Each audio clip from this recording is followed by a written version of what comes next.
Hey, beautiful. Welcome to Unapologetic at 50. I am your host, Sharon Fields. This is an uncapped community discussing real life issues.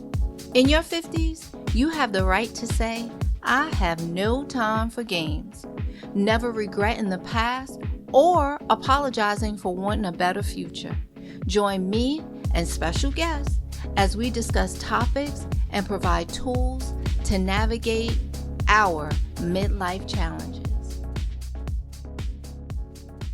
Thank you for listening and subscribing to the Unapologetic at 50 podcast.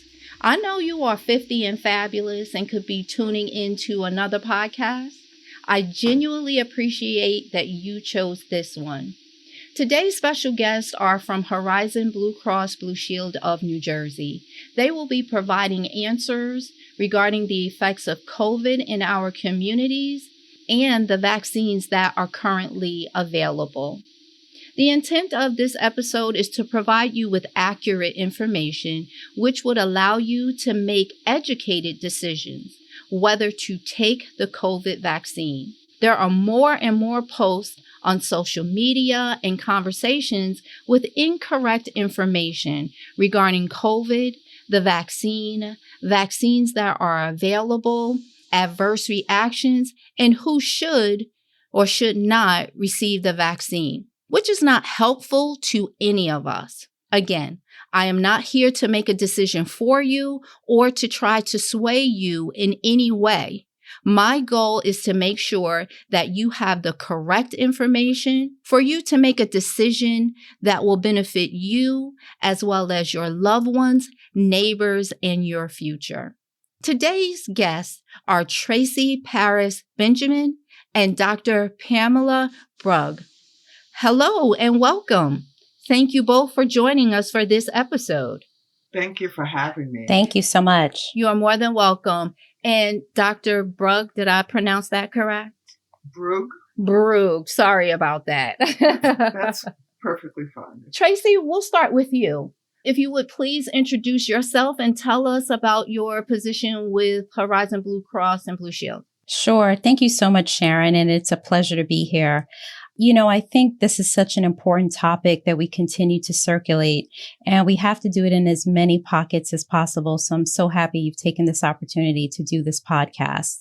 Again, my name is Tracy Paris Benjamin. I'm a director at Horizon Blue Cross Blue Shield, and I'm a director of community health.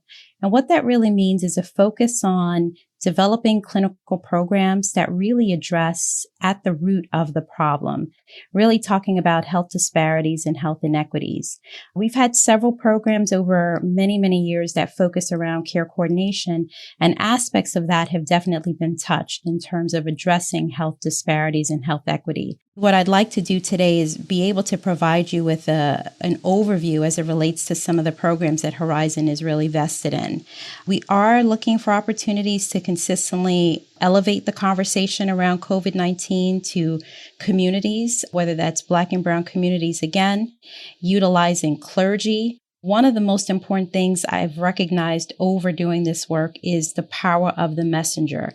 Who is the messenger? Who is the person that's delivering the message? That truly impacts the receptivity to those who are listening. And, I don't want to spend too much time. I want to definitely give my counterpart, Dr. Brugg, an opportunity to introduce herself. But I would say most of my programs right now really focus on utilizing natural resources. What does that mean? Community health workers, folks that look like peers, that live in the neighborhood. And I like how you started the evening off with not forcing anyone to make a decision. That is really not the intent here. Everyone has to make the best decision for themselves. But at the end of the day, it's making sure that folks make the informed decision. But we've recognized at Horizon that sometimes it's not always the nurse and the doctor firsthand. Sometimes it requires someone else. I also sit on the board of the American Heart Association, where a big part of our work is to also address chronic conditions, which also put many Black and Brown people at higher risk for COVID-19. Wow. Thank you. Thank you for all that you do. And that's how we actually got connected, through the American Heart Association. I haven't really told my story yet in reference to my own health issues, but I was born with a congenital heart disease and had to have open heart surgery at the age of 6. So this is true and dear to me because I want to be able to help those that do not have the adequate information in order to make the best decisions for, again, for their life, the lives of their loved ones, their neighbors, as well as their friends. And too often I've found that the information that we are privy to is incorrect. And that is worse than not having any information at all. That's what I believe. Do you agree with that at all? Most definitely. I mean, I think Dr. Brugg and I have done community conversations, whether that's with the African American Chamber of Commerce, with Horizon employees, or even just, local clergy. And what we're finding is some of the questions that are circulating really almost is like a brainchild of one person, kind of infused in doubt and confusion. And it's understood. I mean, we've never had anything like this before. The pandemic has forced so many of us to look at our own insecurities, anxiety, and depression around it, that we start perceiving what our perception becomes our reality. Let me say that. So whatever we perceive that to be the reality. And if you're on social platforms and you have the opportunity to have a broad audience because you have a lot of followers, that can be extremely damaging. Social media is excellent in some ways, and in other ways, it can create, a lot of confusion. And we've seen that over the years, just based on the messaging. We have folks who are undocumented immigrants who are afraid to come out, who are afraid to get the vaccine because they're fearful that they will be reported. No reporting happens, but this is a reality for someone who is in that situation. So I couldn't agree with you more. Dr. Brugg, please tell us about your position with Horizon, please. Yes, I'm a medical director within the Horizon Blue Cross Blue Shield in New Jersey. Thank you. And how long have you been with Horizon? I've been there now since, I had to count that up today, since 2013. Nice. What are the most common questions that, and either one of you can answer, that you are receiving in reference to COVID? I know that it may be changing because now, this has been over a year and now that there is a vaccine available. But is there one question that still is coming up from last year to now? I think the question that is still coming up is that, can I get COVID again once I've had it? And that the answer is yes. So that's why it's important that people that have had the COVID infection actually do get vaccinated, because the immunity from the virus itself, first of all, we know it doesn't last. And we also know it isn't as strong, the immune response. So we have had people have COVID too. And actually there was a report the other day of someone having it for the third time. Wow. And that is one of the questions that I received as well in reference to being reinfected. So that's why I would think that continuing to wear your mask, right? Continuing to follow the protocol is something that all of us should be mindful of and we should continue to do. Just because we have received maybe one dose of the vaccine or even our second dose, we really shouldn't stop keeping those protocols in play because there is still so much to learn in reference to COVID, in reference to our bodies and the vaccine. So in order to continue to protect us, we should still be implementing some of those same processes, if not all. Yeah. Is that correct? Yeah. I mean, I'll chime in here 100%. And I think the vaccine is our best chance with regards to more severe infection or even death. That's something to think about, that even if folks were to get this again without the vaccine, the likelihood of getting sicker is great. Why should I do this? And I think it's really important, Dr. Brugg, please feel free to, chime in and on this, is that, this is the best protection against, more severe illness or even death, as I mentioned. Correct. I mean, one of the things that we have to remember, there is no cure for a COVID infection. So the things that we can do are the preventative measures, as Tracy has stated, the double layer of the mask, washing your hands for 20 seconds or using a hand sanitizer, social distancing, and still staying out of dense public events or situations.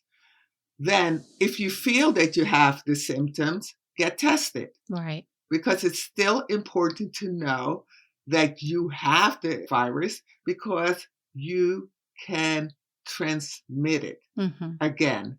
And I say that in all honesty because this is something that has occurred in my family where a portion of my family, they had a sickness and they all got together without masks.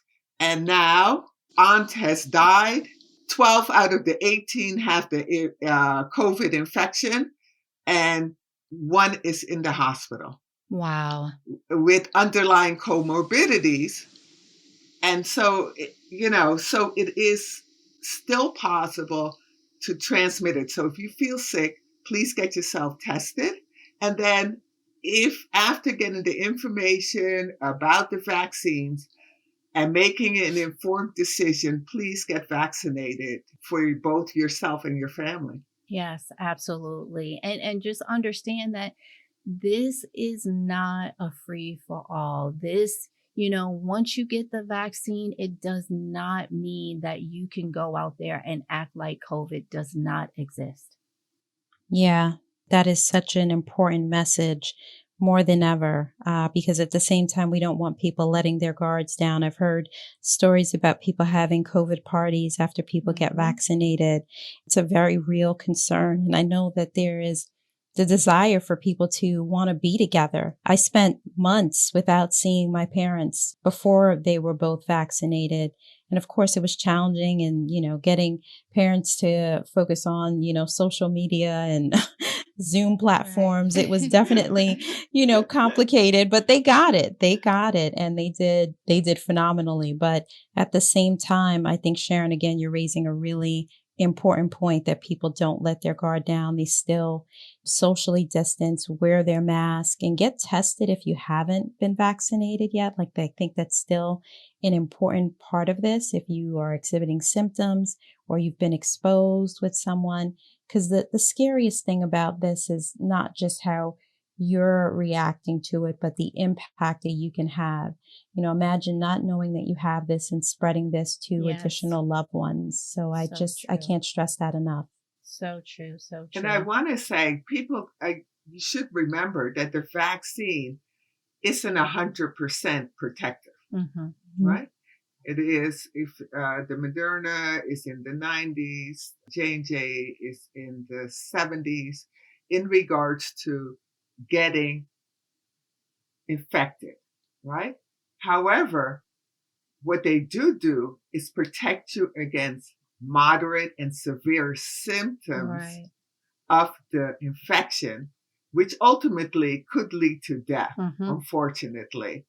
And the risk is higher the more morbidities, meaning underlying diseases such as high blood pressure, diabetes, or even obesity that would make you at risk of having more severe form of the infection. And Sharon, I just wanted to add, I think it's so important that we continue to educate, communities of color, because we do know a number of, people of color are impacted by those conditions that Dr. Brog just shared. Yes. Thank you, Tracy, for bringing that up, because I do think that is something that we need to be aware of as well, in reference to the different types of diseases, disorders, things of that nature that are in our communities, a lot more than some other communities. And they are different things that we can do. We can do things to prevent them,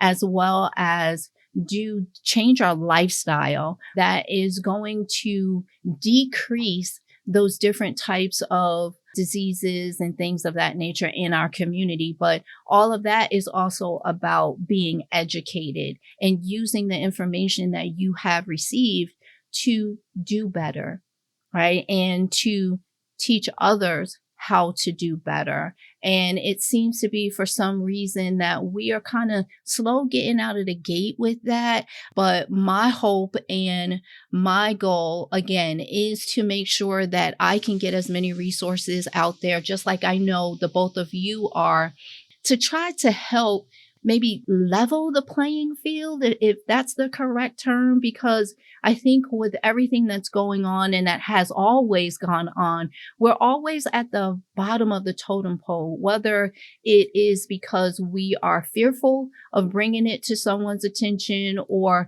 maybe in a household that you grew up, there used to be that saying, what goes on in this household stays in this household. And I think that it also was pertaining to health issues or things that you may be going through because you didn't want anyone to know, or people in your family didn't want anyone to know. I say no to all of that. There are a lot of free resources and tools.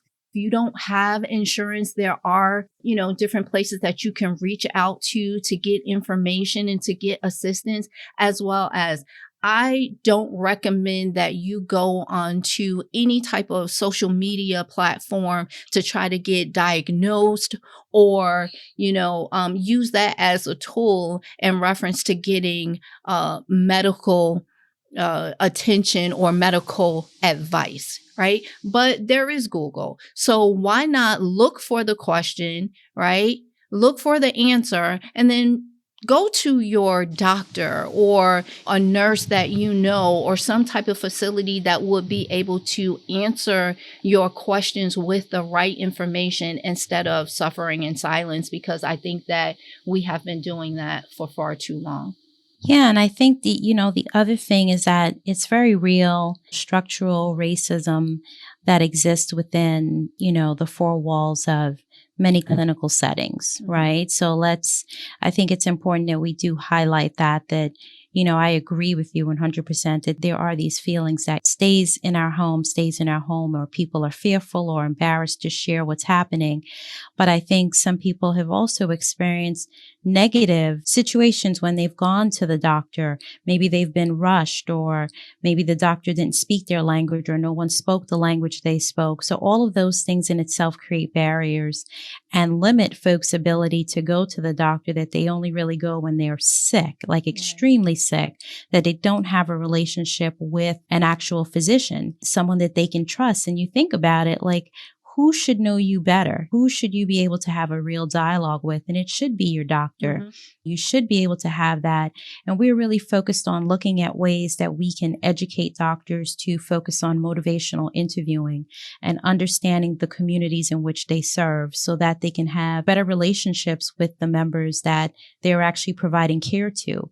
It shouldn't just be like a check-in, check-out kind of process. It should be, doctor, here are the foods that I eat. I have a little sugar. Like, a doctor should understand when someone in their community says that, what that actually means, right? I mean, that's a very real thing for many folks. And I think people are becoming more educated, but the reality is some people think that, like, oh, if I eat a little sugar, that means, yeah, my diabetes goes up a little bit. And you really want to have that conversation to say, that means something more than that. Yeah, but I think that when you look at all the social determinants of health, things like housing, nutrition, etc., you have to understand how that impacts the diseases that we find in our communities.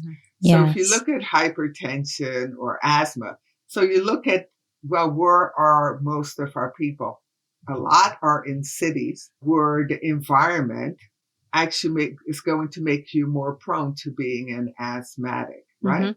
You also have what I call food dry or nutritional dry areas, segments of our communities. There isn't really a good shopping area or a supermarket where you can get your fresh fruit or vegetables, but basically you live off of rice and canned foods, etc. Those all have impacts on on our diseases that we find in our communities. So not only do you need to change the health system, but you need to change those aspects that have an impact on health and wellness. And I think that there's a real, I can't say a real understanding, but there's more of an understanding now, the impact of racism on our health, Yeah, which is just 100%. yeah, and it's just that simple. We can demonstrate how it affects hormones and changes Mhm. in the bodies that actually puts you at more stress, and those stressors can then impact your health. Anti-racism education that needs to occur within our healthcare systems, within our educational systems, need to be mandatory and are necessary. I I would agree. agree. I think it's paramount right now, and it's really imperative that the leadership of those healthcare systems really decide to take a risk to begin to have these uncomfortable conversations to make them more comfortable, to become accountable, to identify how there may have been things, whether it was done implicitly or really having blind spots to certain processes or even how you are focused on job hires. I agree with what you were saying, Doctor. Absolutely. In our communities, it is so easy for you to find a fast food restaurant, a liquor store, than it is for you to actually have a supermarket where you can go and purchase, like you said, fresh fruits and vegetables and meats and things of that nature that are of good quality. And the fact that a lot of times when you go to the supermarkets, it costs so much to eat better. So that is another place where I think there needs to be changes, or it's just going to remain to be a vicious cycle. I agree. I'm sorry. I think I got cut off. I don't know Yeah. what part of the message you guys heard me, but I was really just making emphasis that wealth gaps play a huge role here. I'm sure people would like to know more about what happened with the J&J vaccine. Would you be able to speak to that? Yes. Before I talk about the J&J specifically, I want everyone to understand that serious side effects from any of the three vaccines, the Moderna, the Pfizer, and the J&J, are actually very rare. Mhm. That the most common side effects are minor, and they include fatigue, headaches, fever, muscle aches, pain at the sites, and maybe nausea and vomiting. Now, we know that the J&J was halted because 6 out of almost 7 million, 6.8 million people who had gotten the vaccine got a serious form of a blood clot called the cerebral venous sinus thrombosis. Mhm. It was seen in women that had low platelet counts, and platelets are cells in the body that help you to clot. The women happened to be of 18 to 48, in which we consider the reproductive years, Okay. and usually occurred about a week to 2 weeks after they've gotten the vaccine. They formed this clot. Now, if you look at it, 6 out of 6.8 million, Mhm. that gives a risk of 0.00000006 zeros, Right. 1 5 for getting that. And that's important to understand. Right. And it also shows another good thing. It says that our patient safety advisory board, who are looking at outcomes, is working. Mhm. They looked at this. They said, wow, this happened to 6 people. Let's look. Should we have different advice for people that are doing who are going to have the J&J vaccine? Or should we say these people should not have the J&J vaccine? So it shows that CDC and the FDA are still looking Yes. at what is happening. And I think that should give people an assurance that it's not that people are just giving the vaccine and Right. nobody is looking over them. Mhm. But also to remember that, so we said this long number, 0.0 times 6, right? But if you look at it, woman that is on a birth control pill has a risk of 500 to 1,200, which cases that can get a blood clot. Wow. So that's 0.05 to Right. 0.12. While if you smoke a cigarette, you have a risk of 0.18, right? And if you get COVID infection, you have a risk basically of 16% of getting a blood clot. So the risk of having that type of clot is very rare. I have to say, and a friend of mine told me this, they basically said, do we understand that risk of getting that blood clot is like you winning the Mega Million 258 times in a row? That's the chance of you getting this blood clot. And I think that's the perspective that we need to hold. And I think that we need to continue to watch, right? I think by Friday, we should get some answers or guidance from the CDC. The European Union already has said that this risk is rare and have not halted the use of the J&J vaccine. Wow, thank you. Thank you for that information. Can you just explain to us what herd immunity is and why is it important for us to get this vaccine? Yeah, herd immunity means that most people in a community or a population, in this case in the United States or actually in the world, are immune to a particular disease, bacteria, or in this case a virus. And therefore, the transmission, meaning that getting the infection becomes less and less. And that is a protection. We're looking we need 70 to 80% of the population to get vaccinated to develop herd immunity here in the United States. Till that occurs, we still have to do all those preventions that we spoke about before. And that's why it's important to kind of trying to get back to what will be our new normal. Right?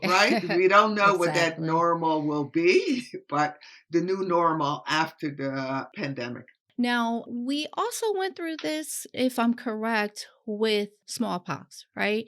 Everyone that I grew up with actually has this mark on their arm where they got an inoculation. Like we can still see the scar no matter how old you get. That was the same process, correct? Yes. So many of all the childhood vaccinations are basically there to develop immunity in the population. So smallpox, which used to be eradicated, but still sometimes we find it once in a while in the world. But things like polio, German measles, and now even chickenpox, right? Chickenpox used to be I shouldn't say normal, but a childhood disease that many of us, at least people of my age, had.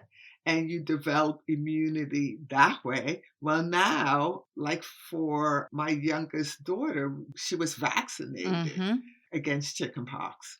I just think that sometimes in the things that I've heard people say, they forget about, the vaccines, inoculations, and things that we already have had, right? And also students going away to college, there's certain things that they had to have before they could even go to school. And this is a protection for all of us.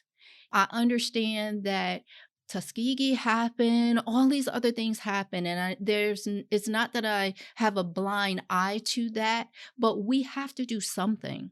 We can't just sit here on our hands and just hope that this is going to take care of itself. No, and I think that as we look and speak, and Tracy can attest to that, we find, yes, there's hesitancy, but even the data has shown that hesitancy across the races or ethnicities are about the same, about between 20 and 23% hesitancy. The greatest hesitancy is actually white males, which is close to 50%. What has happened and why there is a disparity in the most vulnerable populations, which are the Black and brown populations of the country, is vaccine access. And it has to Right. do with all the barriers that have been noted because of the way the vaccine registration actually was set up. You had to have a computer, you had to have an Mm-hmm. email. And if you had internet access, not only did you have to have normal internet access, you better have had high speed Right. internet Yeah. because forget it, you weren't quick enough then not Yeah. to get it. Then you had to have the Yeah. time to sit on the phone when they started putting in phone services. But if you work outside of the home, and you don't have the time to sit on the phone for hours waiting, Right. or as we found out, the phone and the internet and the web services were all in English. We're a Mm-hmm. diverse nation. Right. So I think there were so many barriers, and that dealt us the vaccine access disparity, as I call it. Yeah, and I think one thing I would add to that is through our conversations, we really were able to identify that there are several people who want to receive the vaccine. So we really wanted to be conscious that we did not set the stage that this is something that all Black and brown people feel the same way, because sometimes things get lumped together Right. where that in itself becomes the limitation, where they're like, well, they didn't want it in that community. So, we didn't push as hard. And I heard that loud and clear from, various clergy members who had shared with me that they have 100, 150, 200 parishioners or, members of the congregation that are available and want to receive the vaccine, but just don't have the access. Mm-hmm. So we are really trying to make headway by outreaching our, most vulnerable members. We have a list that we're looking at. We compare that with the New Jersey State Registry on a day-to-day basis and look to see how many members are still without vaccines and making sure we outreach them and educate them and then direct them to the appropriate sources so that they do have access, as well as creating the opportunities by partnering with clergy to do some pop-up vaccine locations. So this is another way where people can actually get their vaccine right at church, right at a trusted source, where if they have hesitancy of going to a large, mega site, they can do it at a comfortable area that they're familiar with. So these are some of the opportunities that we're focused on and making sure that most vulnerable populations do in fact get that access. Awesome. Again, thank you for all it is that you do. It is definitely needed. Thank you so much for taking time out of your day to be a part of educating us, not just for today, but being that this is a podcast, people will be able to go and listen to this and share this information with other people that have questions as well. And they're getting correct information. So again, thank you so much. And I really do appreciate that. Does either one of you have anything or any information that you would like to close us out with, including if there's any type of resources for someone that is listening to this that would like to obtain additional information? Sure. Well, I can definitely I'm happy to share my personal information. Sometimes it's best to just get at the source depending on what the question is, and then I can direct it appropriately. So if someone is interested, my email address is Tracy, TRACY _Paris, PARRIS -Benjamin. It is a long name. BNJAMIN @horizonblue.com. Thank you so much for that information.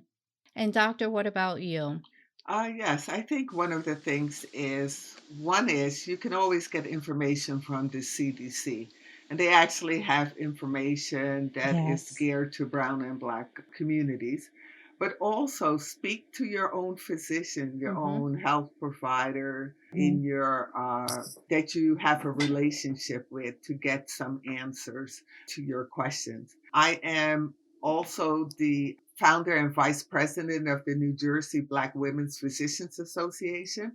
And on our website, we do have, or on our Instagram, we have PSAs going with information that the public can actually read about on our website also. My email is p.brug, so BRUG as in George, at N as in Nancy, JBWPA.com.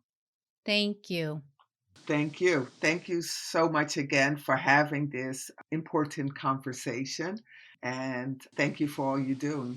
Yeah, thank you, Sharon, for doing this, and more than happy to come back. I apologize that my connection was so spotty, but I do hope that the message resonated, and if there's anything else that we can do to support you and your listeners, please let us know. Yes, Thank you again. We really definitely. appreciate that. And you are now a part of the family. So if there's anything that you would like to share at any given time, please feel free. Let me know, and you're always welcome. Thank you, Oh, Sharon. thank you, Thank you so Sharon. much. Thank you. Take care. Have a Take great care. evening. You Have too. a good one. You Bye-bye. too. Bye-bye. Bye.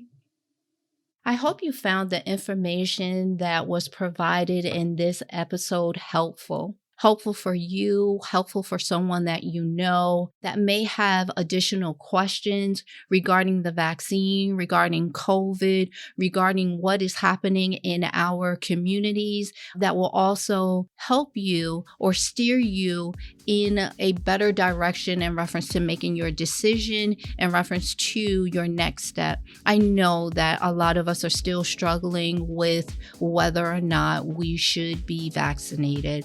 But at this point, I'm saying to you, get more information. Go to your physicians, get the information that will answer your questions, that will help you to make an educated decision.